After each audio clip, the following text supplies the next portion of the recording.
সন্দেশখালীতে পৌঁছে গেল NSG.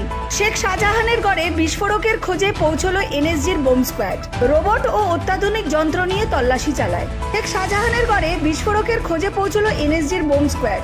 Robot ও অত্যাধুনিক যন্ত্র নিয়ে তল্লাশি চালাচ্ছে তারা। সিবিআই সূত্রে খবর, এখনো পর্যন্ত কমপক্ষে 12টি আগ্নেয়াস্ত্র উদ্ধার হয়েছে।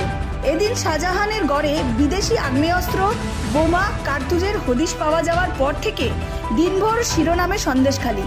লোকসভা ভোটের দ্বিতীয় দফার ভোট গ্রহণ পর্ব ঘিরে তুমুল উত্তেজনা ছিল। ঠিক সেই সময় তখনই ফের শিরোনামে এসেছে আবার সন্দেশখালী। জানা যায়, সেখানে মেঝে খুঁড়তেই বোম বন্দুকের হদিশ মিলেছে। প্রাথমিকভাবে খবর, সরবেরিয়ায় সিবিআই অভিযানে প্রচুর অস্ত্র উদ্ধার হয়। সন্দেশখালীতে ইডি হামলার ঘটনার 56তম দিনে গ্রেফতার হয় এলাকার বেতাস বাদশাহ শেখ শাহজাহান। তার শাগরেদরাও জেলে।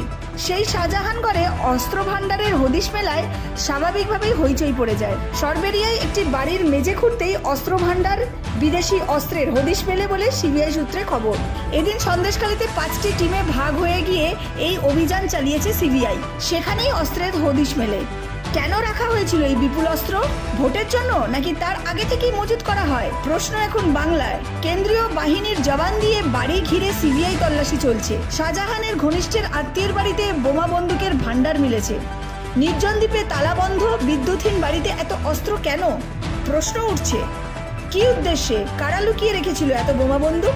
আলোড়ন চারিদিকে।